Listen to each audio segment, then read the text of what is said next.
Hey everybody, this is the fourth and hopefully not last DVD movie, Into the Wild Green Yonder. Woo! Hooray! Yeah, I'm John DiMaggio, and I'm play the voice of Bender. And to my right is... I'm Maurice LaMarche. Maurice. This proves it. And I play the Donbot, Clamps, Kiff, Morbo, Lur, a bunch of other people in the show. Hello, I'm Lee Supersensky, producer. I'm Peter Avanzino, director of this beautiful movie. I'm Mike Rowe, a passerby. I'm Patrick Verone. Thanks for watching. I'm David X. Cohen, executive producer and co-developer of the story with Ken Killer. And this is Matt Groening. Good night, everybody! And we are the Viagra Band. Ooh, Yes. Hey, what was that? What was the alien alphabet? Is that going to be a secret? It's pretty easy to decode. I mean, as secrets go, Oh, yeah. it's That's pretty low easy. down the totem pole. Yeah, but, I decoded about flossing. It says the humans shall not defeat us. It's a desperate show of would-be strength in the face of cancellation. Now, should we mention who is Who's singing singing? here? Yeah, I was going to say. Lay it on us, Mike Rowe. Me? No, I can't touch that.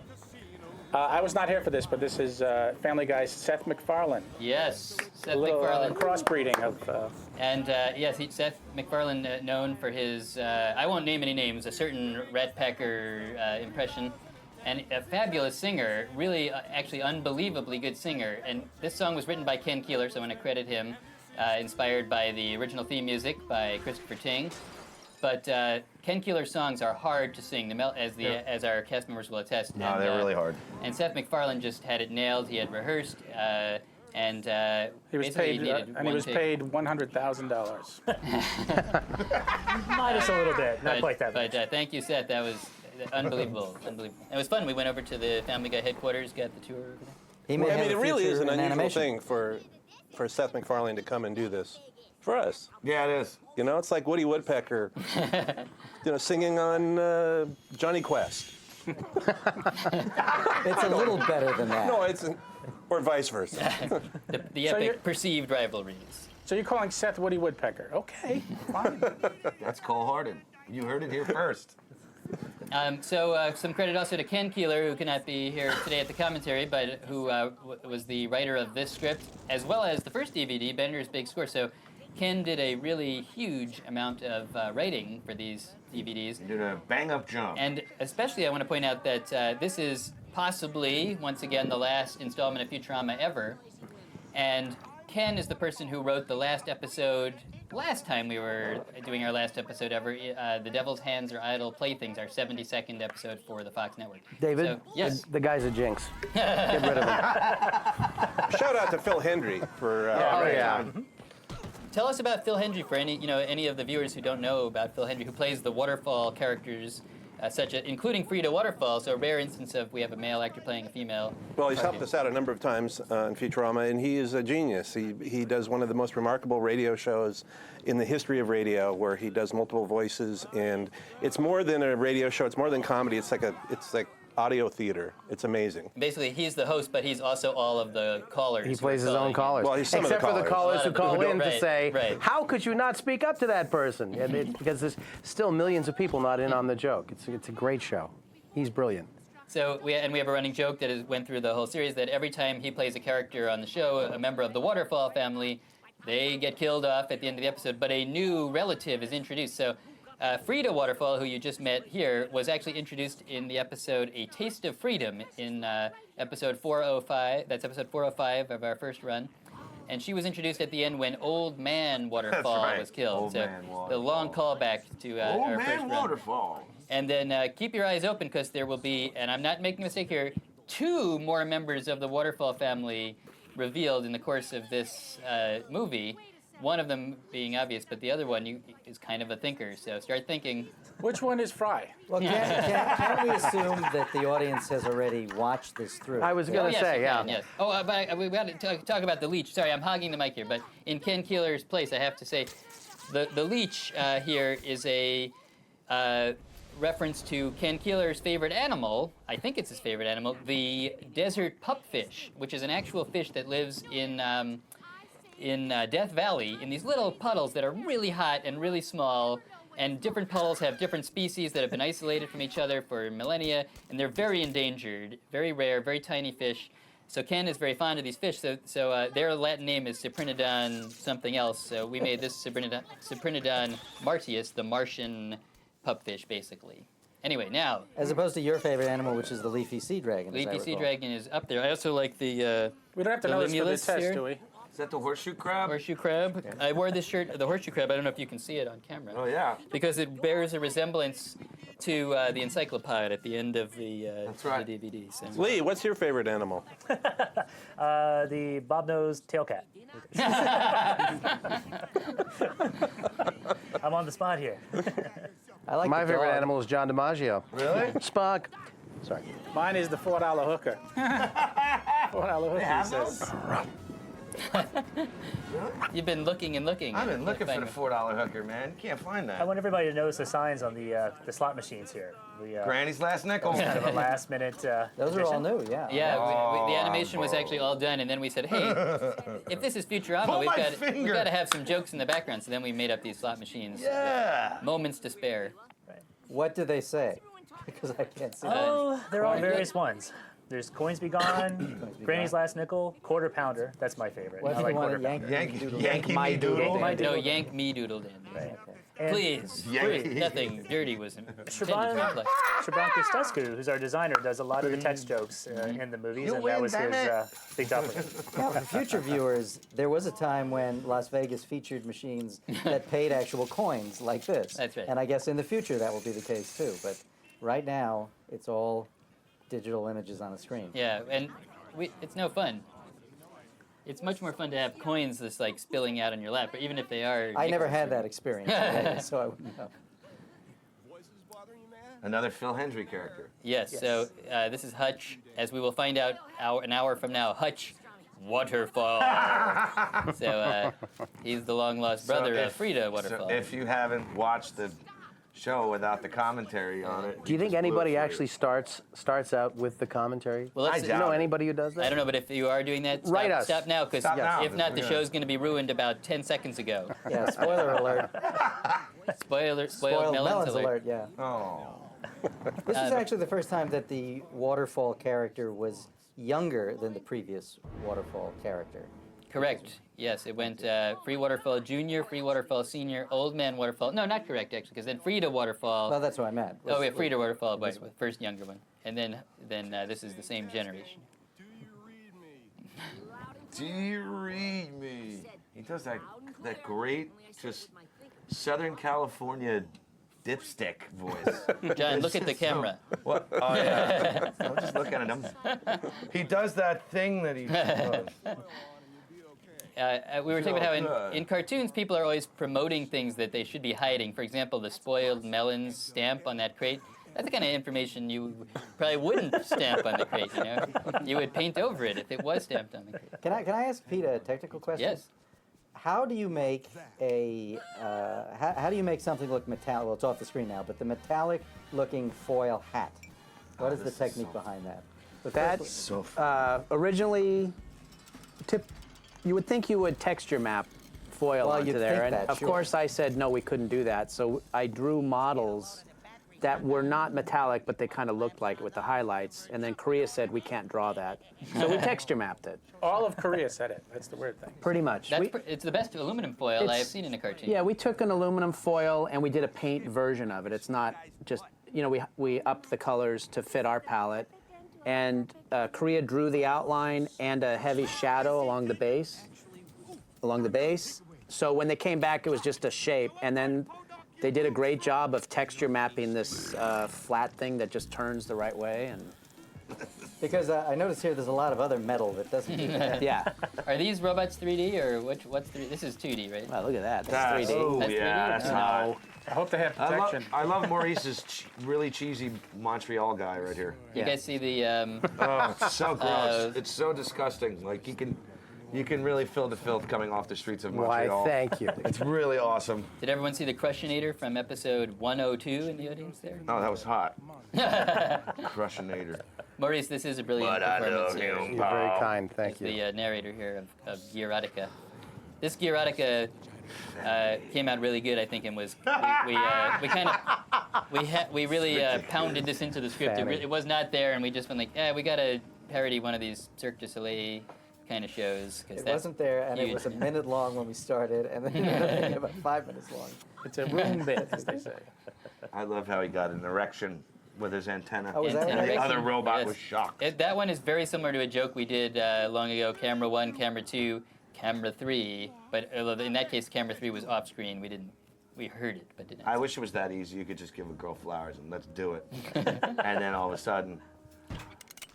Now, credit to Tress McNeil as the voice of Fanny, and we love like Tress. people don't know who that is when we screen this. It's really a voice she pulled out of nowhere. I don't know where it came from, but it's quite funny. I know where it came from. It came from her mighty brain.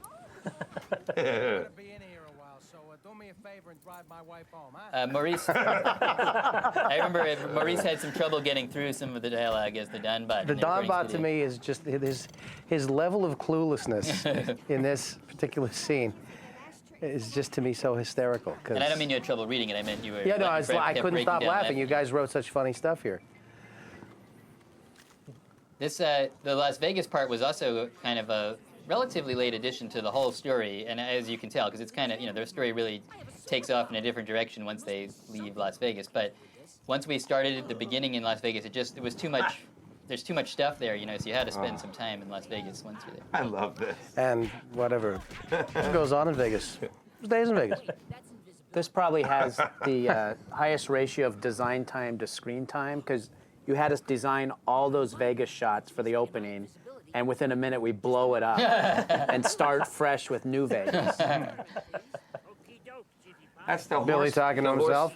Horse Coke, horse Pepsi guy. Yeah, basically. Yep. Horse. Now, Pete, those slot machines He's don't gonna have say names on sausages. them. You're right, Patrick. We're gonna have to go back into post. And, There you go. start I love that. New ones. Elzar's at the Wong. That's great. It'll be a special release costing twice as much with those slot machine names. But Well, this isn't high def, right? yes, this Yes, is it being is. released in Blu-ray and regular It's Ray. it's in high def and most def. Oh, if it was only that easy. I enjoy scenes like this where all the characters have squeezed into one setting. Everyone gets to get their line. If only if it were that easy to say, speaking of sucking on your neck. Yeah. No. Everyone here is full on silent as they write down these pickup lines. Yes, That's that's right. right. They're working for Bender. Jojo. That's Johnny D. I love it. Drinking I love it when Jojo you. over There's there. Elzar. I think we Swear all to have God. some talking to ourselves moments in this one where Yeah. we're appearing alongside our other characters. I love when that happens. Speaking of doing multiple voices, I direct your attention to a DVD extra on this DVD, behind the scenes at Futurama, the fake behind the scenes story, the real fake behind the scenes story, What? featuring Lauren Tom. You guys haven't seen really? it yet? But, No. very entertaining. Yes. This run was even longer in Ken Keeler's original draft. Bender would just not shut up in this back and forth here. Bender's looking a little green.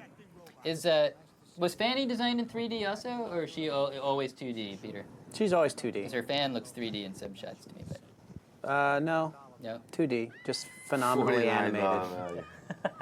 Like there, does that look 3D? Yeah, it's utterly convincing to me. You're wearing 3D glasses, though, aren't you? But the Burlington Coat Factory. I love that joke. Is that nationwide, or Oh, yeah. I grew up on the East Coast. Well, we had a lot of yeah, ads no, for we had that. where it was actually Burlington. We were both from New Jersey. so Burlington, yes. New Jersey. Really? That's why it's, yeah. More signs in the machines. And more machines without Quarter signs. pounder. Poverty party. Yeah! It's a party for the poor. We didn't even get to have a research trip to Las Vegas for this. Like, It's never too late. As long as you're still in fiscal year, I think you can still do it. Why the Celine Dion bashing? yeah, we kind of let her have it a little too much because, I mean, just wow.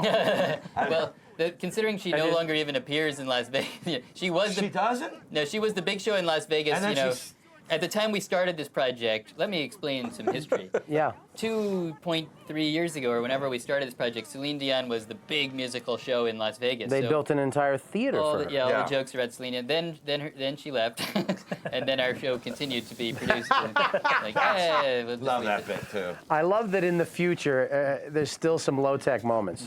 Yeah. But didn't we rewrite it at one point for Bette Midler?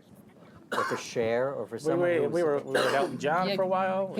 But none of them have, she was there a long time, so Yeah. it's like, at least at this moment, people still know that Celine Dion was in Las Vegas, but people might not have heard yet who has the new shows. Well, certainly See at this this over moment, here, now over that you've there. told us. It's but- ridiculous. I don't even remember. I who was there. in Vegas when she was actually doing a show, and the cabbie would just not even. I would never even ask her about it. He goes, "Whatever you do, don't go to the Celine Dion show. You don't want to go to that show." That's his job. He just warns everybody.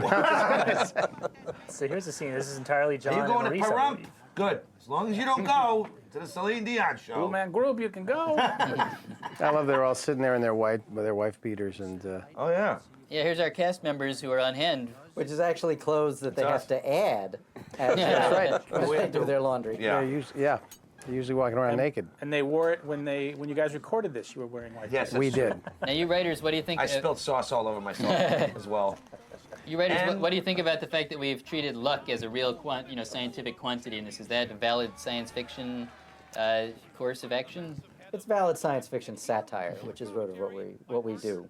Speaking of a great show in Vegas, Yep. Yeah. Yep. Now, was Penn and Teller get credit at the end? Did Teller actually show up to the recording session?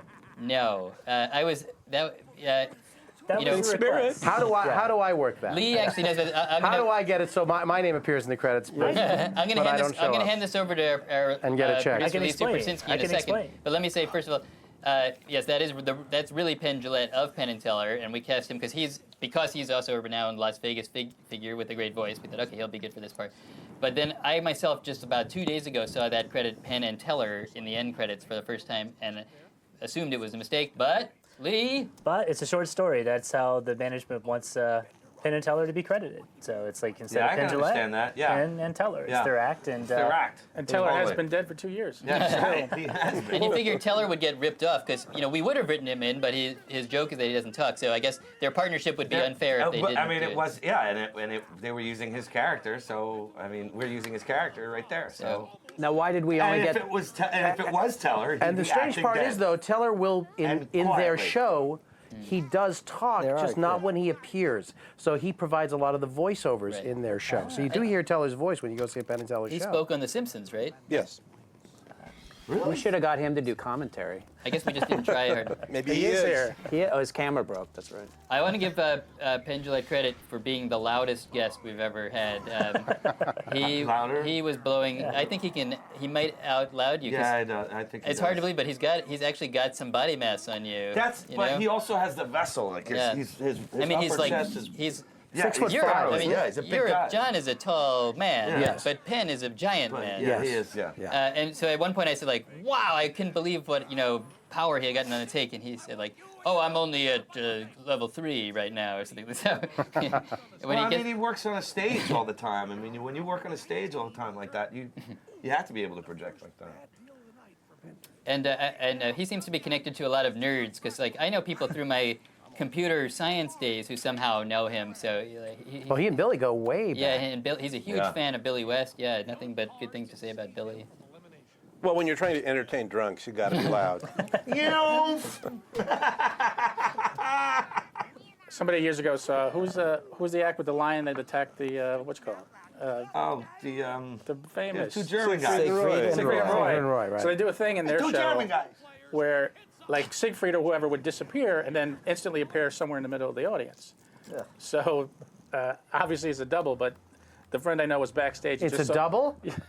What? So he saw my friend was backstage and he just saw the double sort of just in the dressing room just smoking like his job is done. Oh, it's great. This is a pretty clever moment. I actually am pretty proud of this. That Fry has all this mind reading ability, and then Bender doesn't look at his cards because he's relying on luck. That's kind of what all the That was one of the earliest rigmarole was concepts leading up behind to. this. Yeah, kind of clever. Nice guitar solo by John DiMaggio. Thank you. But the Mind guitar. cleverness doesn't get a laugh. John DiMaggio doing air guitar gets a laugh.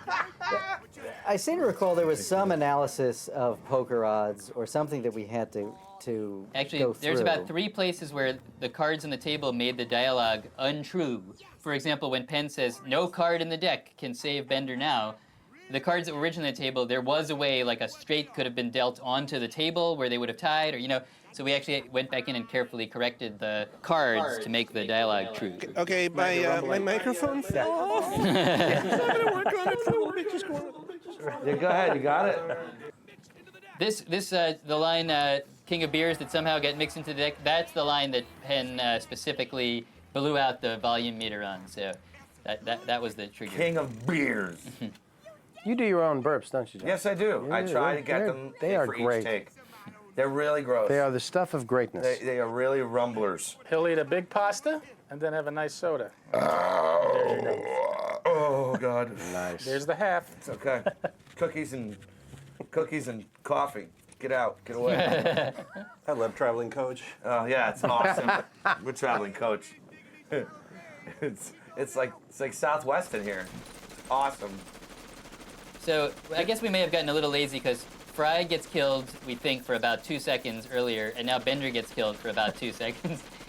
We're kind of milking it on the drama of characters being knocked off and then brought back to life. But I think that's to get But our Bender's dead. audience to have that tension release Right. of what it would be like if this truly was the last Futurama, so that they'll write and phone and telegram and email.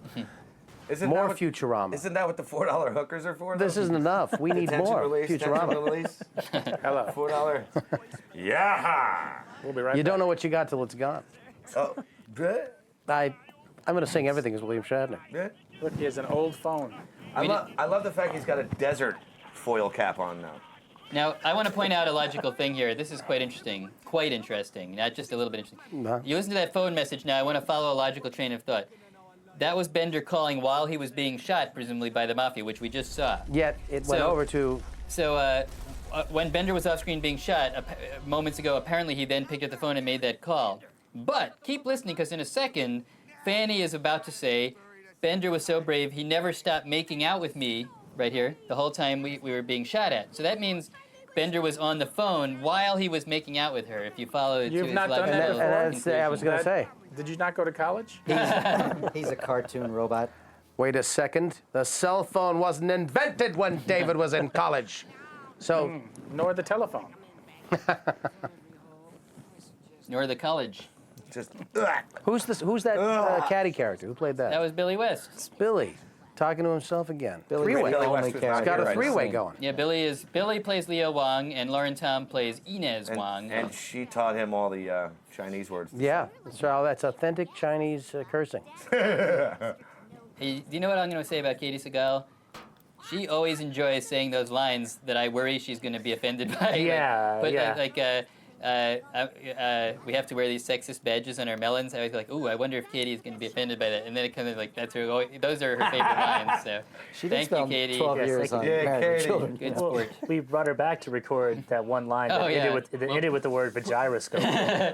Yes, you'll see. The one line. Yeah, I thought that was shocking. And I was worried about that because like not only is it sort of dirty, but it's the one line she's coming in. But she was very gracious and We didn't even need her to do it. We just brought her in. You know what? I've always been under the. I've always done an impression of Dr. Zoidberg, putting the prefix VAG in front of words that start with G.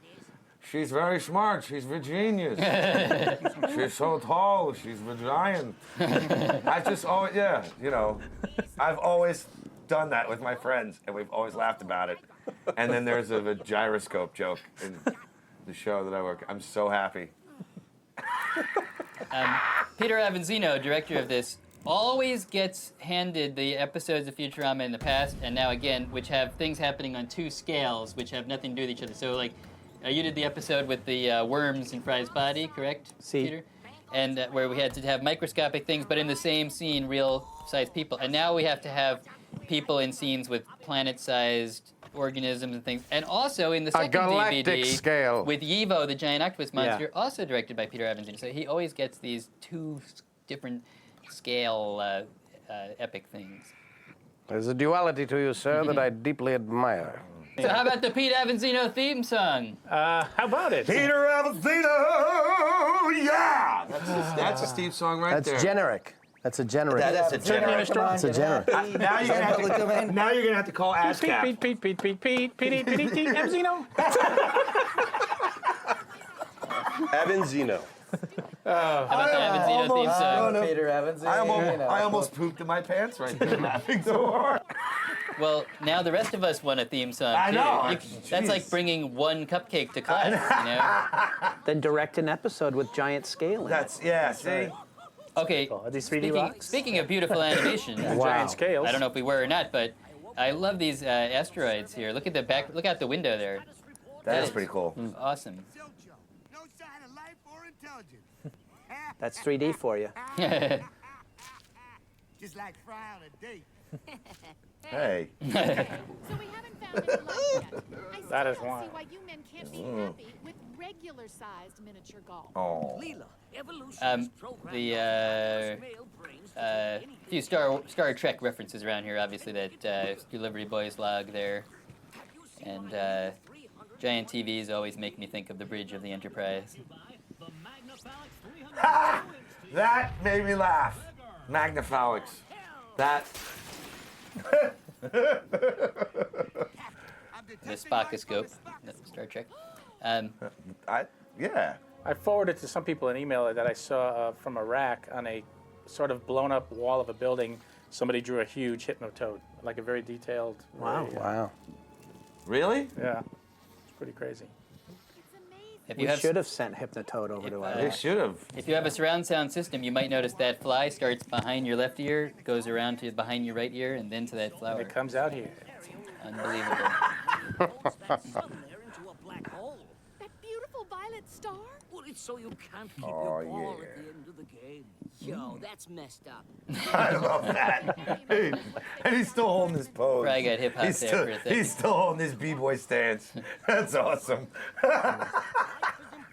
You know what I like? I like it in cartoons when things move really slowly, like that rotating asteroid back there. Like it's hard usually to convey that grandeur. I guess the 3D helps with that because it's hard to draw such. You have to do that in Yeah. 3D to get Yeah. a rotation like that. But really, like when something moves slowly, you get the sense that it's big and majestic. And Did you see how small this limo is? Speaking of size of. Well, it makes me wonder who's driving it, or is it a remote-controlled kind of thing? Agnew. This hurts. Oh, don't. Oh. Poor Zoidberg. Listening to those cracks and things makes me want to give some credit to our sound team, which I felt did Our crack especially sound team? incredible job on this movie. I really was blown away. Travis Powers, the sound effects, you just heard some there.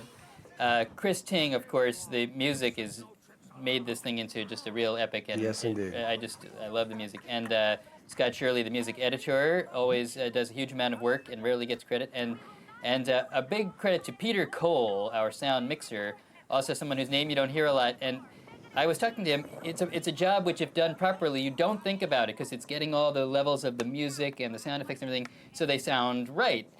And you only notice these things if they sound wrong. So it's a job which the better you are at it, the less people think about you. Yeah. So anyway, so Peter Cole, thank you very much. They did a very good job because Giving a shout out. the only audio that you have is dialogue. You know, everything else is post. To start with, To right? start with, And then it's like- so this world you're hearing, which is kind of full, has to be assembled by the sound mixer. Oh, I'm not picking my nose. I'm scratching it. I forgot I was on camera there.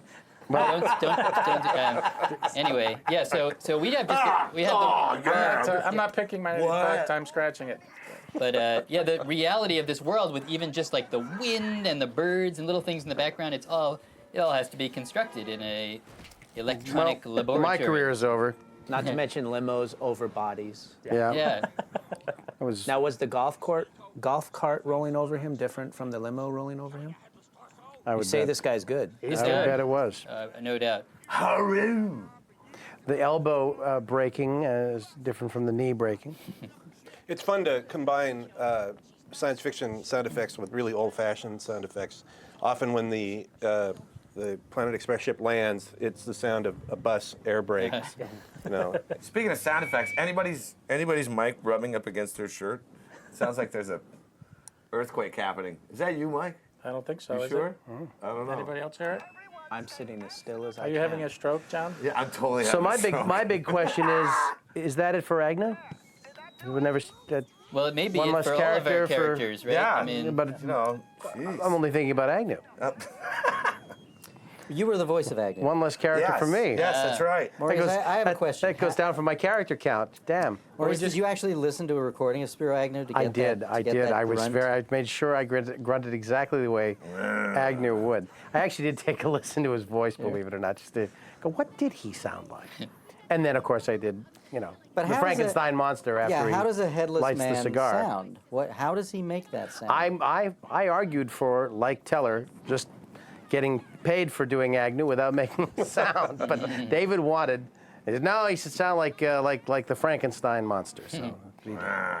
this is a little off subject, but Maurice, you've played you played a number of presidents in this show, and I don't know the answer to this, and I'll ask John also. Do either of you do either McCain or Obama? Because the election, this big historic election, which will have occurred by the time this comes out, is a few weeks away now.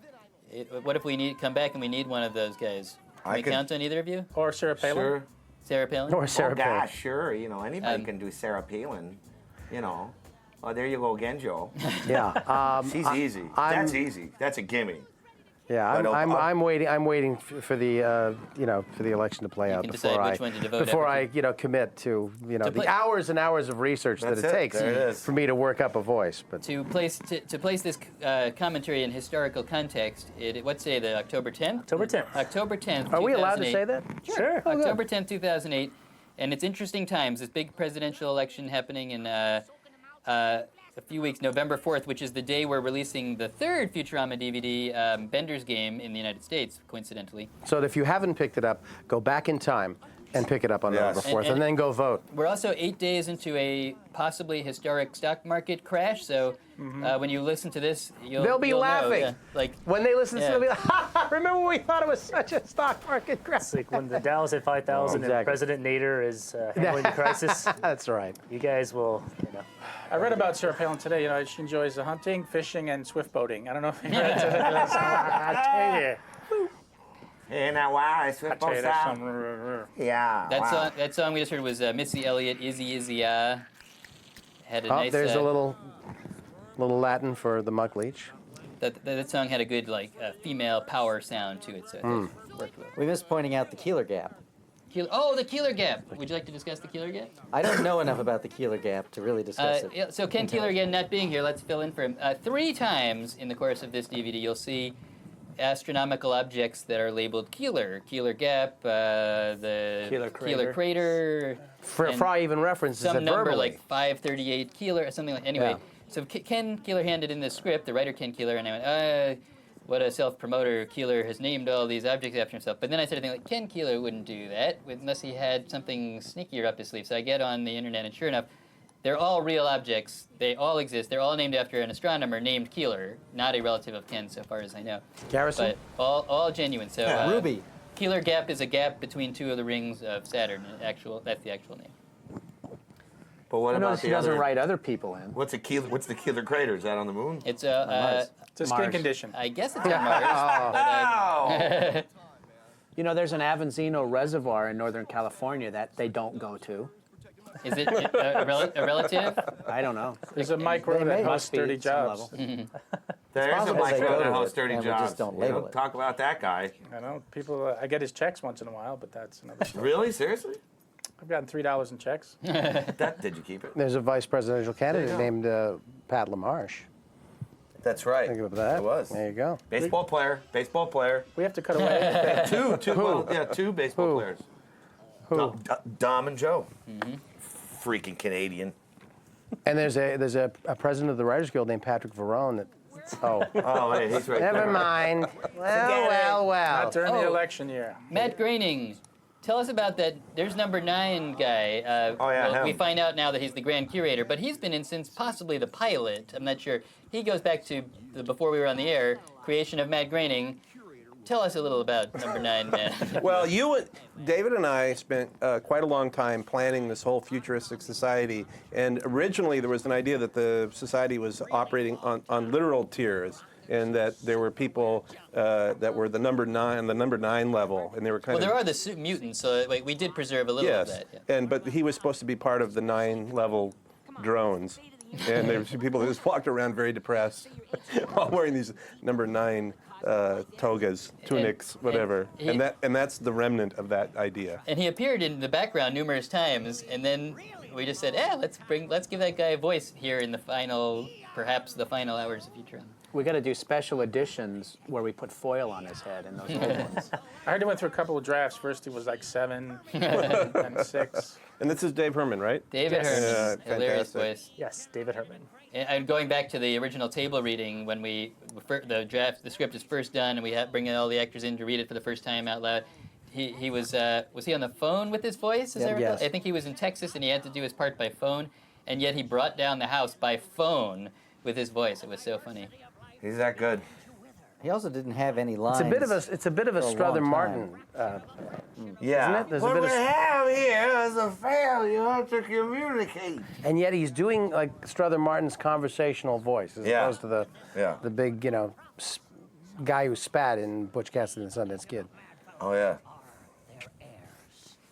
Hey, I'm on TV. Well, that's a show. A lot of action in this DVD, not just this portion, takes place in caves. Because both the feministas and the mad fellows are hanging out in caves throughout. So just noticed a woman with an A. It wasn't a scarlet letter. It was just a blue A, which I assume in the future will be a significant thing that will appear in another episode. About 20 episodes See, from there now. she is. This foot thing was a late addition. We just threw that in on top of their other odd habits. Someone's scraping their microphone again. Yeah, totally. Who I'm is looking. it? I don't see I anybody. hear scratch, scratch, scratch. I think it's somebody's heart beating. Is it someone's heart beating? It's a mouse in the studio. It's someone's heart breaking. Well, let's start over again. Yeah. Start. Right to the beginning. Over. There it goes. The microphone Matt's bit lost his always voice. works. The microphone just goes to hell. What's the origin of the foot swear as we... The foot swear, Quick, vamp, while I Matt think- finds the business end of his microphone. my mouth. Oh, here we go. Ah, yes. I don't know if You should anyone. hold on to that like G. Rayburn from Match Game. I love you public need the access. 2-foot. She was so frustrated, she hold it. put it in her blank. Wow. I heard there was some kind of a foot Wow. fight or a foot swearing in a I'm just recent gonna hold movie it. in that No. Oh, the Adam Sandler. Adam Sandler movie, Zohan. Oh, Zohan, yeah. But we wrote this book long before Zohan, the movie Zohan came out. So great minds, I guess. Great minds, bad movies. Oh, What? Out of love, I say it. out of love. Look like an idiot who can handle those feministas.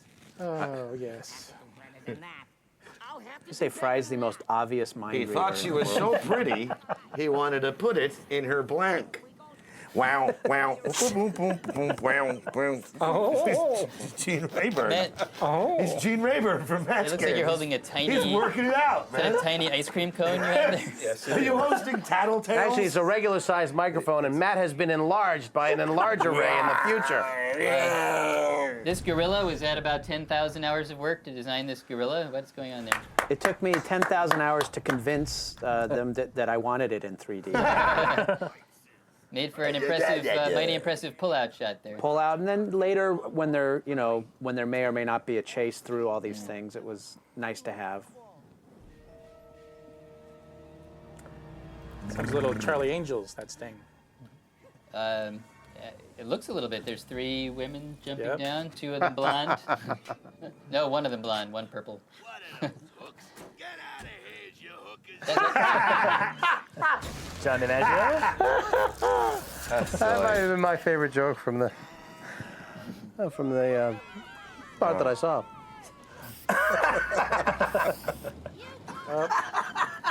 So Sal is dangling a cigarette inside his helmet. Oh, he was? That's not good when you're on oxygen, I guess. Probably not. There's Maurice LaMarche as Morbeau. Always get to read the top story, Morbeau. Because viewers trust a deep Who sounds completely different from Lur. If you go back to the poker game, you'll hear it. Trust me.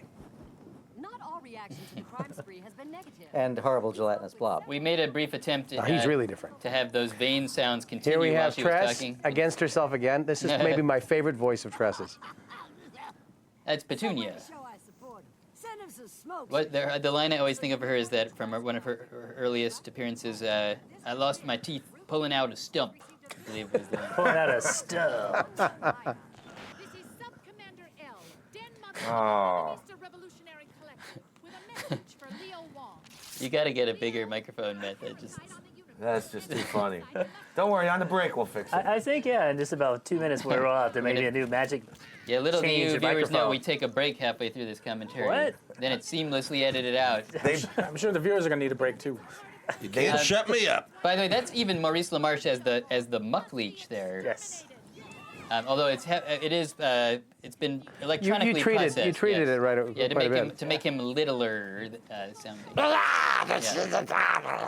But now you're correcting to match our. Yes, I electronic know. version. If only you just said, here, listen to this playback of what we want you to sound like.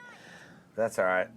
Wow. It took a lot. alright. By the way, it took a lot of work to Everybody get knows that you're the man, baby. that feminista salute the way we wanted. It took a very careful animation to get the right degree of Pressure against the bosom. fleshiness. I don't know what the correct. I gotta say, during the layouts, the artist brought me very much what you wanted, and I said, "What are you crazy?" I took it out, and then when you came back, you said, "Where's those compression marks?" I do remember in the writer's room we were pitching different salutes. So we're standing around the office saluting in different ways. Non-masculine ways. That's very funny. White House color TV. I like it. Love of God, Kif. Less Piccolo. More fight. Piccolo and a fight. I like that. I like that that Kiff has been. Just speaking as the actor who plays him, that he's been sort of returned to his role as the put upon, sighing second banana here. You know, Right. it was the way we met him, and now. Speaking of color TV, there's a that's the cut. hotel or a motel very, very close to where we are right now that actually still has one of those signs out in front of it. And as we drove by it, one of my kids said, "What does that mean?" They couldn't fathom the concept of a not color TV.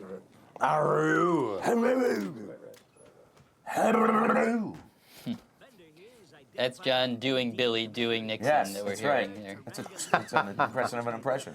And now, Actually, that's me doing John, doing Billy, doing You know Nixon. what? But Billy's impression was based on Anthony Hopkins in Nixon. Nixon.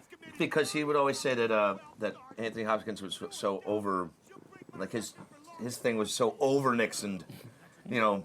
Moises Nixon is finest.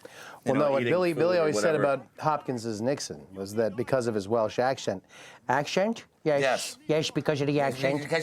He just still, as much as he studied the voice, there were still certain vowel sounds that were very Welsh. Moises Nixon. Mrs. Nixon is finest.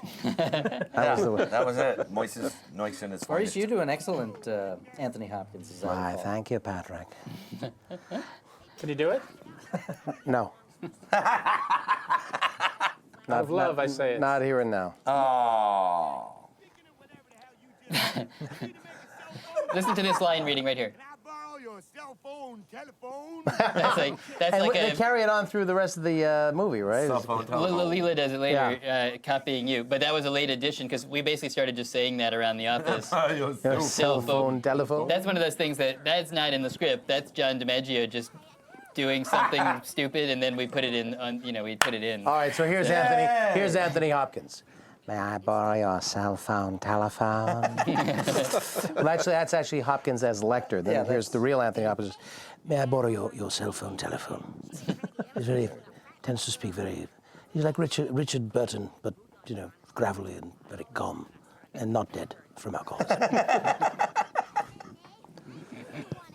Dasine Fachikui. Apparently, these are authentic Chinese words that are being spoken Well, look him up. by Lauren Tom.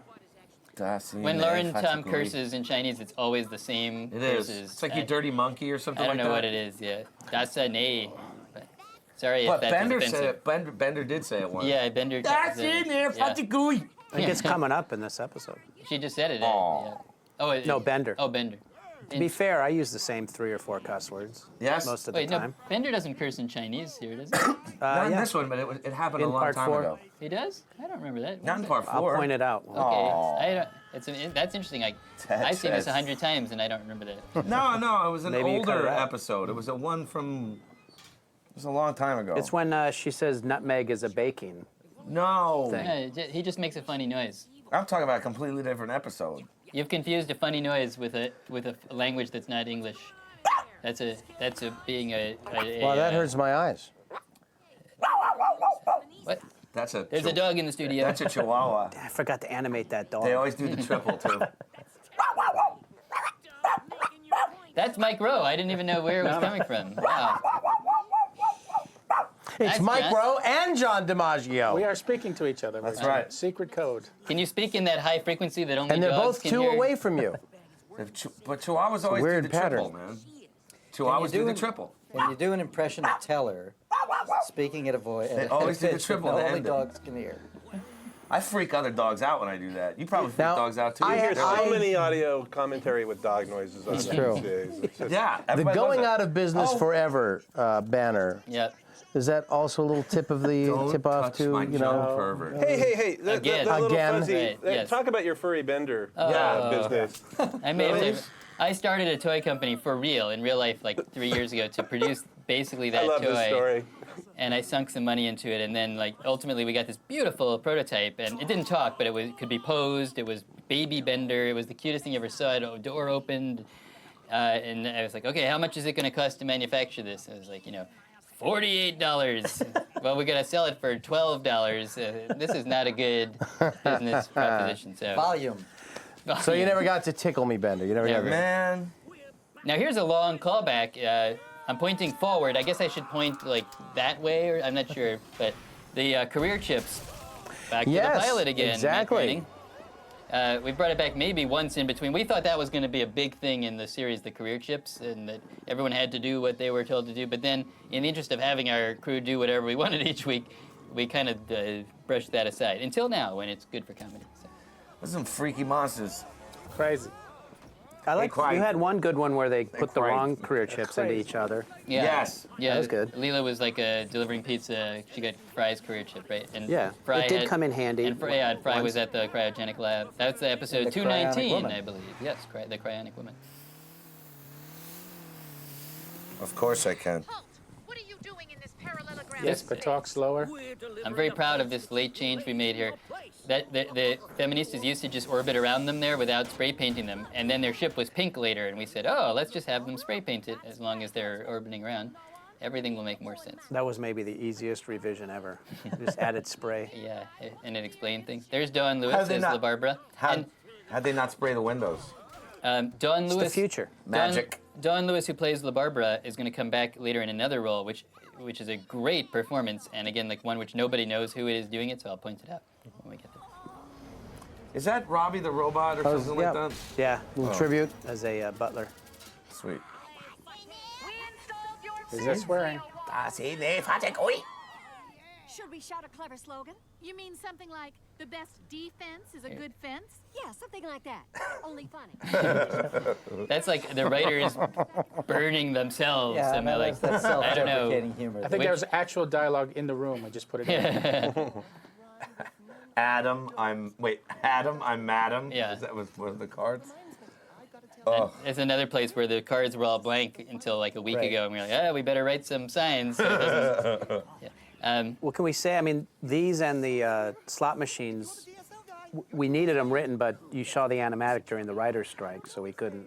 Oh, that's We why they couldn't went to have the last anything. minute. Yeah. Yeah. Oh, that's one thing we were going to talk about. that's right. Lee. This- In fact, I'll let Lee discuss this, but this episode had a lot of strike-related behind the scenes stuff going on. Yeah, well, I mean, basically, we had to rush this to 2 different stages. We went ahead and rewrote prior to seeing the animatic of this episode, prior to the beginning of the writer's strike in November of 2007. And so we realized that we were going to be getting the animatic about 2 weeks before the strike deadline. So we went ahead and did a rewrite before we saw the animatic, which is obviously backwards of what we normally do. We normally watch the picture, rewrite the jokes. But, so we were able to get, things done in time before the strike.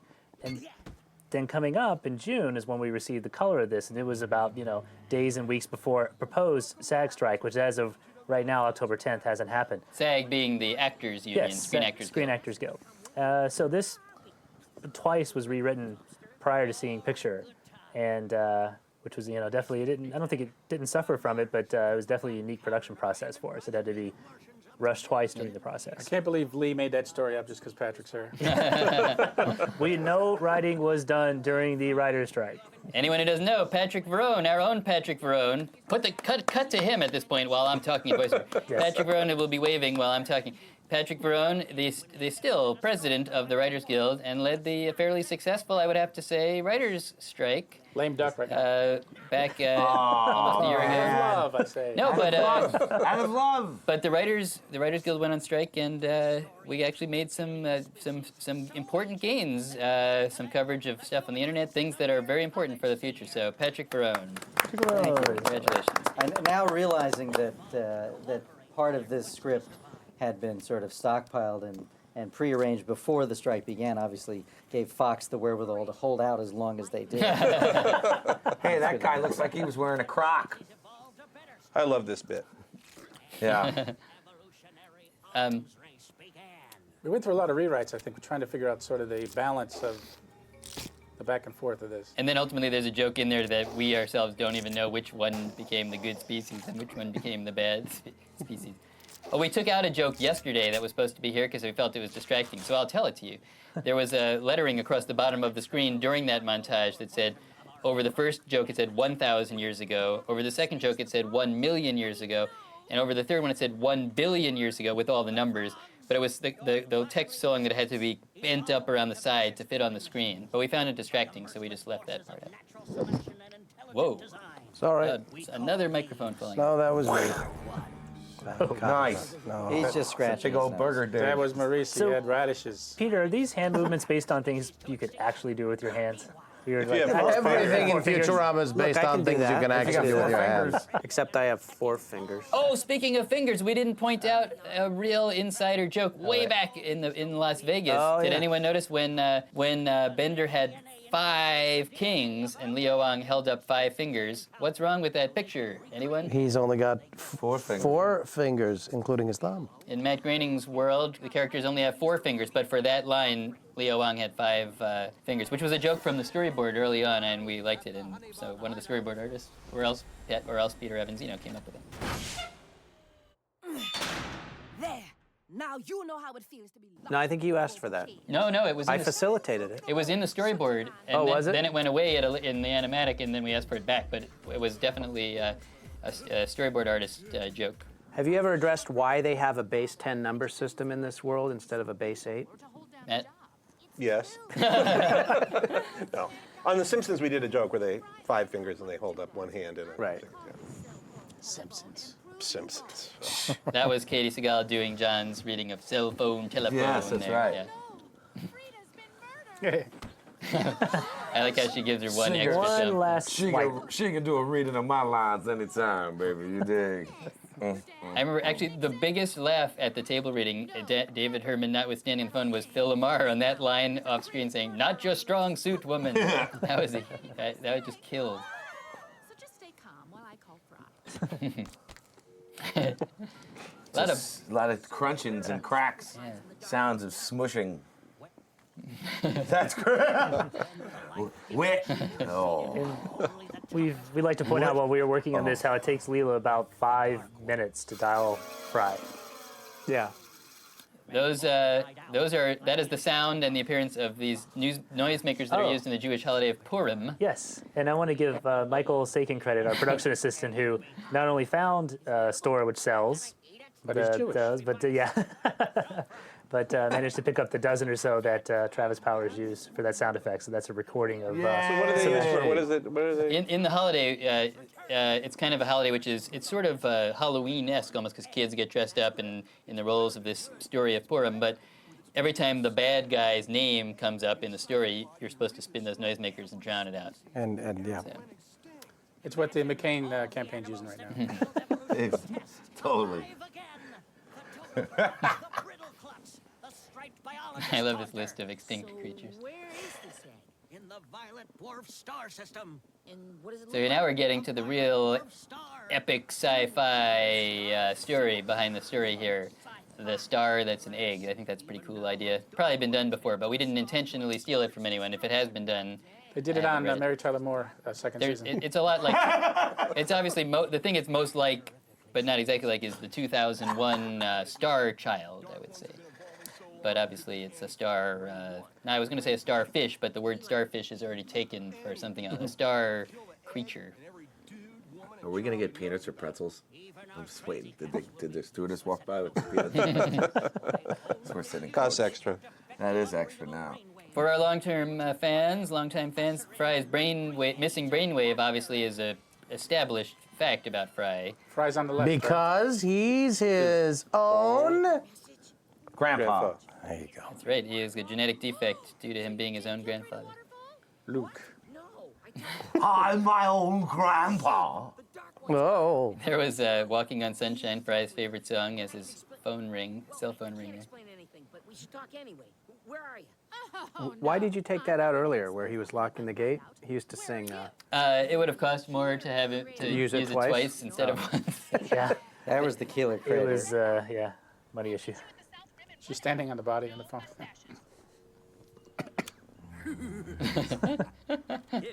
Set coordinates 36, 24, 36. AKA Leela. Oh. There's the killer crater. Yeah. That is oh yeah. Future site of the Wong septic pit. Ain't that just like Yeesh. Are you alone? Of course. Don't you trust me?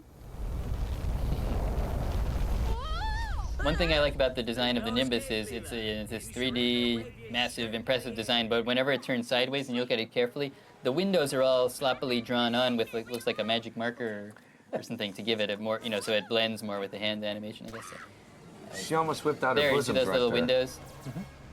She almost whipped out her bosom. Oh, a lot of people are going to be freeze framing now that you mentioned Yeah. that on that shot of I Leela will. lifting her shirt. I will. It's like that shirt goes a little too high. It does. Can we go back?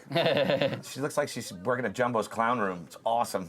She's ready Los Angeles reference. ready to break the rules. That's a local health food store, isn't it? It is. Yeah. It's a kids' party store. It is totally a kids' party store. Come on down, Jumbo's Clown Room, kids. No, don't. You really don't want to meet Jumbo. No, you don't. Big, sweaty, Fat gross. guy with a red nose. Yeah. Now, again, Ken not being here, I want to mention in his original script, this chase through the miniature golf course was 21 pages long. I'm not kidding. That's how long it was in Ken's original draft, All stage directions. which is probably about 12 minutes of time, which may not sound like a lot, but that would be a very long sequence. And correct me if I'm wrong, I do believe Ken actually went to a miniature golf course for research. Is that correct? No idea. I don't think so. I it remember was he that. came- Or, it was that or Vegas. He came in and asked if there were any of these places around in town. If I, So he really did. yeah. Miniature. Is that because he had never been to one and never wasn't familiar, or what? No, I think it was because it's Ken Keeler. Well, other reasons. he really nailed it with that windmill hole, I have to say. Yeah. It's a scathing he indictment of the skewered the miniature whole golf, subject of miniature golf. Wow. He was a caddy at a miniature golf course for a while. There's so much death in this scene right here. Yeah. Yeah, this is pretty grim. It's really, really We grim. killed a lot Just of people dead. in that Just like, sequence. throw this, and yeah, don't watch that guy die. I like their Don't shades watch on the a dying spaceship. guy. That made me Yeah. laugh. The Porky Pig hotel room shade. Quiet, I'm trying to sleep. I'm going for the nose. Now, we were very careful here to explain. This is hole 18, as you'll see on the flag, which is why they ultimately are heading for the black hole, which is where your ball goes at the end of the game. Anyway, it's kind of complicated, but makes sense. It's not complicated. I've actually been to a miniature golf course.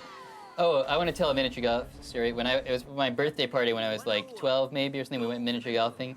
my friends. It was actually one of the most fun 10 minutes of my life. The stupidest thing, but on the last hole, it was the clown face, and you hit it up, and if it went in the nose, you got a free game. Like, if it went in the mouth, you took 2 off your score, and the ears were something, you know, but it was very hard to get in the nose because you had to get it over the hole in the mouth and into the hole where the nose was.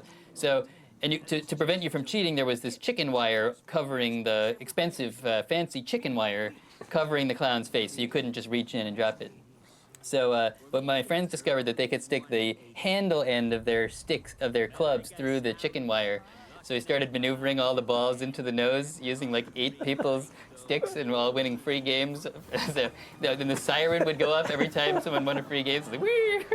Free games for everybody. David, has the statute of limitations ended on Has this? expired, yes. That was more. It was just over 7 years ago, my 12th birthday party. And that's where Jumbo's Clown Room Yeah, exactly. got its name. Maybe that's where I should have gone on my 40th party. Will simply disappear and reappear in a... Right, guys, let's have a hand for Shaniqua. Yes, that's it. Don't forget, 2 for 1 table dances. Coming up. Yeah, your birthday party at the House of Blues. Yes, with exactly. With the Academy Award-winning 3-6 Mafia. playing downstairs, Playing right? downstairs. And you were so loud that they complained. They totally complained. We And totally then, ruined wait, the show. didn't the police come? And the I police left. came. Yes. 100 police came. We were escorted out. We were escorted out. My friend got punched in the face by a guy. Really? By one of the security Really? guys. Yeah, it was great. Oh my God, It's we hilarious. left early. He was like, I'm just gonna finish my drink. And they were like, no, you're not. It was awesome. My son and I great. left That's what before all karaoke. Futurama Yeah, parties that's are right. like. We left before all the We fun. did, before all the Jonathan fun. and I left before No, the karaoke. seriously, there was a riot that broke out. There was a fight that broke out in the concert, and then people This is the stampeded. saddest words you'll hear. What, Yeah. what party? Yeah, that's it. Sorry, guys. Poverty party. There's a piratey. Oh. That's the. Well, no, it's the thing. Yeah. Yeah. Oh. I didn't have your number. My, how awkward. Yes. Okay, nerd note. Yes. I'm talking to you. This, in DVD number 3, the third one, Bender's Game, the source of all spaceship fuel, dark matter, Right. was rendered inert and useless as fuel. Like, Oh, that's right. so they don't have dark matter anymore. So we were like, well, they're flying around space. What's the fuel now? We better explain it. So that one joke out of whale oil is our nod to the viewers who are keeping track of continuity. Whale oil, the new fuel now that dark matter's not available. Don't give up yet. And now that Obama's I president. just love old Yes. ladies who cough. Hey, why the Nutley bashing? I'm just curious. Why the bashing of Nutley? She's from Nutley. Oh, What's funnier than Nutley as a word? that's just a recurring joke. Her first appearance, she was taking the bus to Nutley. I know that, Right. but why just It funny sounds funny. sounding. It's just a funny. And I sound. will say, like, actually, from our research, Nutley is actually quite a nice place. That's why. That's Isn't that why where you know, Hoffman I'm trying to LaRoche's defend Nutley. headquarters are or something? That's Hoffman LaRoche. That's right. Headquarters of Hoffman But Long LaRoche. Branch is not as funny. One of my Long Branch earliest is not as jobs funny. was Fair Lawn, not funny. one of my earliest jobs was in stand-up comedy was doing the Hoffman LaRoche annual sales meeting at the MGM Grand in Reno, Nevada, and they themselves put so many Nutley jokes into into my script as I played Karnak the Magnificent. Nutley. And I had no idea why Nutley was funny, but I loved saying it, especially as Johnny Carson just saying Nutley, Nutley, New Jersey, Nutley. Now here, Snoop Dogg is in the house. Word. He recorded approximately in the exact spot that I'm in right now. And, dip. Yeah. So if anyone wants to come over and get touch my chair later. I beg your pardon? But I just want to describe the experience because it was I actually want to exciting. smoke your chair. Not thinking about it. Jeez. He arrived a few hours late, which, by the standards of the musicians we've Was had he? on Futurama over the years, is very early, I have to say. So I'm not holding that against him. The Beastie Boys were approximately a month late and required us to fly to New York twice, for example. So he's pretty much on time by rockstar standard. He was on rockstar time, but he came in and he's he could be an intimidating figure. And basically, I want to give him credit because he put me at ease and was very professional. The first thing he said was. He loves the show, his kids watch it, and he loves direction. He's happy to talk about the line readings or anything, and like he was totally professional. He got all the jokes and nailed the line readings and was not resistant to discussing what we wanted, and like just he's done voiceover before, so it was not new to him, unlike some other people we worked with, and he was great, so it was really funny. And baked out of his gourd. Yeah, he was great on Dora, too. Like an eggplant parmesan sandwich. Baked. So let me point something out here to the to the Supreme Court junkies among our viewers, because there are the heads of 4 actual sitting Supreme Court justices who are apparently now still on the court in the year 3000, including Justice Scalia. The problem I have with this is that the justices always sit in a certain order and have for over 200 years. You put the most senior justice to the chief's right, and then back and forth as in order of seniority. The fact of the matter is, He's gonna start picking Scalia now. has been on the court longer than Thomas and Ginsburg, and yet he was all the way on the far left. I say we And strike. I- Zeno. and I protest. Retake. That would have been a. And that's all I'm going to say. That would have about been a great note to get about 3 months ago. Here's Don Just Lewis's saying. character. David, you mentioned Don Lewis is doing this voice here. That's who I thought it was. Yeah, That's who I thought it was last too. night. This performance is so great as the warden here. I love this. That's Don Lewis. Was she in Gilligan's Island? What am I thinking? Huh? Don Lewis? No. Yeah. it. Dawn, Well, we always bring in Dawn just to do the voice of LaBarbara, but this time around we just had this uncast female role, and she came in and did a great job. as Dawn Wells. Okay. Dawn Yeah. Oh, Don Wells from Gilligan's Island. Gilligan's Island. That's Gilligan, little buddy. the actual sound effect that's making Skip that up, squeaky skip toy. up. Gilligan, little buddy. Yes. Sorry. That's Maurice's pancreas. Yeah. We squeeze it and it makes a little. The squeaky nightstick is a dog toy squeaky donut that actually is my daughter Daphne's toy, but it's actually a dog toy. You give your daughter can't read. toys? Yeah, she doesn't know. She just can't Is it tell. the Daily Growl? She'll be playing this back in therapy in about 20 years. How's that Mike Roast at the Daily Growl? She'll be on Dennis Palumbo's couch going, "This is what my dad thought of me as a baby." Oh yeah. I love number 9. Not that I'm disappointed or anything. How many times does Fry get hit on the head with a bottle? 3 times or 4 times? What does that look like? Yes. 3, 4. Well, you guys are talking about the variety of sound effects. It's a very distinct sound effect every time it gets clomped on the head. Each time it's a different bottle. You get a breaking bottle, a full bottle, an empty bottle. One was a Cabernet. One was Yeah. Merlot. I like his tin sideburns. Yeah. It's kind of like an old football helmet that's too small for his head. It's awesome. So what's your plan to recognize it? We don't have one. Dennis Palumbo, by the way, treats about half the comedy writers in Los Angeles. Oh. So the reference was that I'm assuming she will go into the family business in some way. That's all right. Yeah. Got it. Is that the former writer, now therapist? That is correct. That's Yes, it. former writer, now therapist, Dennis Palumbo. Wow. We were counting on No, I read a script. and your unreadable brain. That was a mistake. I see that. Taking John with me wherever I go. That's it. I'm gonna cheer on your bits. I'm a really good audience. Yes. If we I like What's the way the he pointed foot with his thing? foot. What is with the feet in the face That was and also slapping? pitched in the room with us, and I think in different poses. I have to say, just a little self-referential thing here. I have something of a reverse foot fetish. I cannot stand the sight of the male foot. So this DVD is problematic. So to me. look away, Maurice. I Just actually look believe away. that there should be the death limit penalty for the foot? showing of the male foot So are you implying in that public. we would then enjoy we would Well, enjoy don't look at my There's a reason you're putting it in. Is Don't all I'm look at my saying. flip-flops. I will not look at your flip-flops, John. Do not lift your leg. I'm not. Do not lift your I'm not leg. gonna That's do not it. his foot. That's not his leg. Yeah. Okay, shut up already. ready. That mystery. What about the female foot? The female foot, on the other hand, is fine. It's actually that's only the male foot. It's a reverse. Maurice, I did don't you know, ever what see about the What about interview, Bigfoot? the Larry King interview with With Marlon Brando? I Yeah. think that's where I got it from. That's I believe that may have cemented my unfetish. Really? through What's the the story? first. It's a 2-hour-long interview. And Brando is barefoot through the entire thing. Except for the first hour, with you these don't giant know that. green feet. I mean, just toenails that are going on forever. And he's doing a weird thing where he's hanging his foot over the edge of the chair or a stair or something. So they look like claws. It's just disgusting.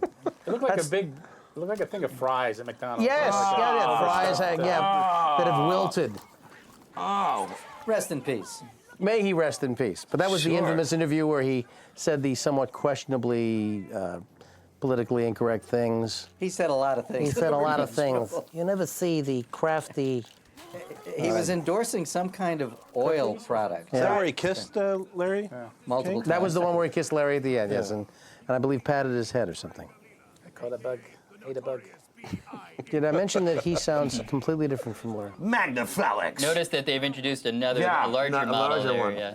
When I point, I'm usually pointing at the TV that I'm looking at, but I'm not like pointing at the decor in your You should living probably room point or- down and to the left. Yeah, you I know? tried that once yeah. like that. I think it would be. We don't have a reverse on these cameras. Yeah, we don't know. We don't have an over. What we don't know what corner of the screen will I'm be in gonna on the do the Blu-ray rerun. edition. Maurice, was Bottom that right. you doing Lincoln?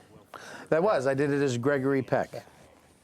Yes. And not Henry Fonda. And not Henry Fonda. Did Gregory Peck ever play Lincoln? I don't think so. he should It was have. my way of saying I thought he should have. Yes, exactly. Oh, that's so hot. That is so women's prison hot. Amy sleeping with the hookers. That is so hot. I will say also, Oh, it's filthy. I love Ken's it. draft did have a longer women's prison Let's section. see, of but- course I it did. thought it might. Where's that DVD extra? Every episode he writes has a Has a long prison section with the women in it. Ken is sorry when he shows up and sorry when he stays away. Now, don't you want to meet Bender's cousin Buster? I totally want to meet his cousin Wait. Buster. Didn't he have an idea? Oh, that was his brother. That was There was No, Boiler, who he was posing as. No, yes, Boiler. There's I'm Boiler. programmed to be very busy, Boiler. No, what was the one where you had to go your character? Flexo. Flexo. Was he a brother or was he just another? Just another robot. He was another one of the same run of bending units. Yeah. Oh, he's- okay, but He's he was- related to him. But Oh, okay, all right. They came off For the which, assembly for line. which John won DS an Biscuit. Annie award Okay, for playing here both comes Benders. That's Benders. right. That's right. That was the one. This is what Peter thinks Thank is you for Chinese remembering. cursing. Well, listen. Them a cake laced with nutmeg. That's a human sleeping drug, right? No, it's a human baking drug. Oh, Okay. See, That's not Chinese? Come on. if it is, it's an accident. I mean. G-Joe. Now I wish Ken was here now because that nutmeg thing is based on some kind of scientific fact, and I should have looked on Wikipedia before this thing, but there is some property of nutmeg that is behind that line. Go look it up. I don't know what it is. So do you base all your science on Wikipedia? It's kind of an iffy proposition, isn't it? First they base it on it, and then Ken writes an entry to support it. Okay. Oh, I forgot to mention something super cool, and this is from much earlier. This is This music is very Koyaanisqatsi-esque. It is, but it's Chris Tang original. But yeah, I love that Koyaanisqatsi music, though, Yeah. so hence I love this. About the position of that star, way back earlier, Leela said through the megaphone, "We will not, don't implode the Violet Dwarf star at galactic coordinates such and such, such and such, such and such." For you, I'm really only directing this at astrophysics graduate students or professors. That the coordinates she gives Which ones? the coordinates she gives have a meaning, and that's it. Go with that. And also, in the end, she says, coordinates something something mark something. The mark something is another obscure reference, and that one I address to everybody in the audience. That is a general reference, which is kind of cool and not scientific. So go for it. And the rest of you go outside and play. Yeah. Pick up a stick and pretend it's something. Get some air. The coordinates, once again, give it to me by Professor David Sheminovich of Columbia University, old friend of mine. Schminovitz, Minowitz. And he told me I usually I had that in the Navy. He told me I usually explain things too much, so that's why I didn't explain very much about what it is. I'm going to let people. And yet, figure it even out. in doing so, you explained it too I want much. them to know because people, it's so difficult. People may not get it at all. Pete, what can you tell us about how many characters were in that one wide shot? The one coming up? Nothing. No. The Oh, one we already had. saw it, Yeah. didn't we? I guess there's more God, it coming went up, so fast. Pat, We'll see it again. Pat, Yeah. you're welcome. Sorry. I know originally I did a plan for it that was like 500, so we trimmed it down to about 250 or so, and David and I took a few days listing every character we wanted in there, and 16 artists, each drew 12 of them. And Rough Draft Studio, basically, Rough Draft Korea Studio fined Rough Draft local studio monetary fine, and Rough Draft local, California studio fined our production office for calling for that shot. I'm not kidding. There was like financial penalties went down the line for making them draw hundreds of characters there. This show, between the foil hats and then that, they were a little upset. We're talking about the hundreds of characters, not in this shot, but in watching the star explode. If we call it a penalty or a premium, you might say. We paid a premium for it. So there were about 250 characters. They all went through 11 poses. Where was Patrick when you needed him? Could have settled it. I could kiss you, Professor. Okay, but watch out for my new grill. I think the script said every character in Futurama says it did. Actually, unfortunately, because a joke that one character says made us omit all of the kid characters, so you won't see Dwight and Hubert and the other kids, because later on, Preacher Bud or was it Preacher Bud? One of the characters says there are no children here. It was Morbo says there are no children here, so therefore we had to omit all the children from this. I love the hot sauce on the number 9 shirt. Nobody can take you seriously when you spilled some sauce on your shirt. It's true. Well, it's probably just as well there were no children for that long. Yeah, clean it. You even go to the bathroom, you clean it off. You got a big big wet spot, right? You can't. It's no good. Now, obviously, when we were writing this, we knew this is once again could be the last Futurama installment, for lack of a better word, that we ever Hush your were going to mouth. write. So we wanted to have a real epic and grand conclusion with all the characters there, and events of billions of years coming to a head. So that's that's what we were thinking when we wrote this. Did he enjoy saying naked ladies like that? I think he did. That's fun. I don't see why he wouldn't. Yeah, Ooh. that's it. Is that a cowboy hat made from tinfoil? Yes, it is. To match Leo's. I think I added 2 or 3 hats to the list that were scripted. Because I saw the desert hat. Yeah, the desert cap. he's wearing a bowler at the Supreme Court. Okay, sure. And then this one, sure. A couple things. Nice reflection off of there. This is kind of a callback to the pilot. If you think about it, like we had a big countdown from 10 at the beginning and end of the pilot episode. So also again thinking like in the grand scheme of the series and wrapping things up, big countdown from 10 again here. And there's something else I wanted to mention right here, but what is it? Well, hurry up! No. Yes, because it could be the very last Futurama movie. I don't care. That's great. You girl punk's gone too far this time. Your parents should be ashamed. Yes, you should. This makes no sense because he already testified against her at the trial. So the fact that I guess he's just surprised that she would yet again show up. Don't blow it, Dave. Oh, I know what I wanted to mention. When Fry ducked down and was polishing the shoes, now for the continuity, what Fry was actually doing there was rewiring the Omega device to hook up to the plunger, which we'll find out later. But You don't think that was convincing in the picture? no, but you just don't know yet when you're watching it. So I don't know if people will then go back in their minds and realize that's what Fry was doing. No idea what's really going on. What is really going on? I can't tell you. Then why should I trust you? I like her camouflage pink pants. Or the fact that she's wearing a mask over her single eye, that she is the only being in the universe what has a single eye. Well, her parents. Oh, that's true. That music by Christopher Ting is we've intentionally. I'm still living in the third season when we didn't know that. We've intentionally used this love theme that he developed for the first DVD movie, Bender's Big Score, because again, in the interest of kind of consistency and wrapping things up, wanted to use that, and I think it's just a really beautiful piece of music, and we'll hear it once more still. That's similar. I found a major flaw in the logic of this episode where Fry should. No. Fry says he trusts Leela because she's her, right? Right. Should Leela, because Fry is Fry, Leela should not trust him. she should count that he's doing something stupid, shouldn't she? Yeah, he comes through in the clutch, doesn't he? Oh, but that's against logic that he does. All right, you're What right. happened to him?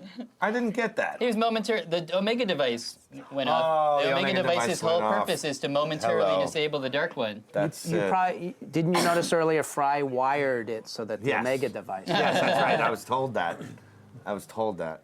Here it comes. Oh yeah. More just beautiful music here. It's just so Planetary. so grand. That's really serious. I was talking to myself right Now now. that's a reference to 2010, isn't it? 2010, I believe. But, Yeah, but that's one of the one sequels. where we Yeah. learned that the monolith is. Oh, whatever. planetary Europa. That's the one with conception. Europa coming to life, or is Yeah. that the 2016? I can't remember. No, it's the one that was made into the film with Roy Scheider. Oh, it's starting to do it. That's yeah, embryonic. that's right. Now, on a serious note, this biological sequence, I want to dedicate this and all of my work on this episode to my dad, who is a biologist, and I want to dedicate this to him for his creativity and a sense of humor and his love of science, all of which had a huge influence on me and I think made me who I am. So thank you, Dad. And he studied these kind of things that we're now doing the extremely sped up, unrealistic version of for comics. A new green age has begun. I see one of the brain spawn from. Aren't they villainous? Yeah, but and Robot Santa is there too. People are going to want that poster of all those people. Don't start discussing who's there, because that's 250 people. Tasmanian tigers, some people think are not extinct. I think those people are cranks probably, but it's kind of a cool idea that they might not be extinct. They were around recently enough to be photographed in the 30s maybe. Yeah, 38, 38, 34. I love that. One died in captivity, right? The Yeah. last one died in captivity. I did see Mac Groening's head in the picture. Who is this? Whose voice is that? What Anybody? do you think it Phil is? Hendry. Is it Phil Hendry? Phil That's what I Hendry. thought it was. He's the last. Now think back to my quiz earlier about. So Phil he's the Hendry's- last of the He waterfalls. is the last of the Well, waterfall. in the Or upcoming maybe sequence, he absorbs the DNA of of Hutch Waterfall. Hutch Waterfall. Hence, he is now the descendant of the waterfalls in a strange way. So that's what I was getting at. Hutch, are you okay? My sister's feminine necklace. Here comes a great Hutch dialogue line. Hey, how come Right I can't read your thoughts anymore? Way to go. How many takes? After all these eons, the dark ones are no more. Hey, Bender took off his mask. My God. They'll know, now he's in trouble. That's a Gonna be gaff. recognized. I suppose. Is that's actually an animation? I bet you'll have it on Yeah, later. they all take it off, don't they, before the final scene? When they run into the ship. Oh, it's back Well, in. at any rate, I shall preserve the DNA. Took it off for a minute. It's getting sweaty. There. He's a waterfall. It's a We waterfall. save the DNA of endangered species. Farewell. I like this part. I guess he didn't hear me. A dire warning of things to come. I guess he didn't. His mask is back on. Yeah. Counts of fugivity. Kiff, round him up and spare me the weary sigh for once. Kiff? Wait for me! So when the ship leaves, everyone's going to get sucked out into space, aren't they? There's a force field also, in Of addition to the course. glass. The glass is merely decorative. Nice save. Yeah, way Yeah. to go there. Way to go there. Way to go there, Cohen. This scene we Freaking kept, force field up, man. we kept calling our own bluff on this scene, and like, how far are we going to take it with Fry and Leela? You know, are we coming back? Are we going to? What are we going to do? And Matt is the one who really ultimately said, let's go for it. So as the big ending, which you'll see in a moment with Fry and Leela, Matt pushed for and succeeded in getting. This will make so many Just people as- happy. Yes, it's a happy ending, kind of. This is the only commentary. You know, you direct a Christmas episode, and all people say is, And you direct a Christmas episode, and what happens? all people complain about is that they never kissed. Ah, There. We'll complain about that. there it is. Yay! Yay! And the Maybe- big prism of light. A tear to the eye, I hope. Good job. I'll never work again. Well, if this is the last commentary, I just want to give a huge thank you to all of you in the room and everyone else who's not in the room who worked in the show, because it has been such a great pleasure for me to work with this group of people, the writers, the cast, the producers, the sound people, the engineers, everybody up and down the line, and of course, Rough Draft Studios, who made the show what it is. It's been one of the pleasures of my life, so thank you, everybody. You're welcome, David. We still got like 2 minutes of music here. Oh, we should thank each one. David, thank you. David and Matt, thank you for the greatest job. Thank David for being at the center of all Oh this yeah, and being thank the you guiding both force. so much. Thank you, And everybody. being Thanks there. to our And not only- writers for not the only- brilliant words and the great art from our artists. Not only and did our production what I'm in team. awe of for David Cohen is not only did he was at the center of everything, but he's also typing this all up. There was no writer's We had a lot of typing. Just this last time around, we had Lot of to typing. trim the budget a little bit. Yeah, it was a labor of love. You know, it's like I said, everyone did have to wear a lot of hats, especially on these DVD movies. But it's because everybody enjoys it and everybody likes working on but it. in addition to the actual task that various people do, one of the things that a writer's assistant provides is somebody to yell at. He had to yell at himself. Patrick Verone and Mike Rowe. I mean, we had a small staff of writers: Patrick, Mike, Eric Kaplan, Eric Horsted, and Ken Keeler. But Patrick and Mike were really the guys who were there every day. So much credit to and them. we Thank do it you, again. guys. Because we had nothing else to do. And thanks to the dumpster girls from the building across the street. And The dumpster girls. Yes. Are they going to show up at Jumbo's later? For the right price. Awesome. Dumpsters girls were the girls in the office across the way that entertained us while we looked out the window. Oh, it's 5 AC 516. And on that note, Goodbye, everybody. bye. So long, Thanks for everybody. coming. Have us back. Call your congressman. Okay. Yay.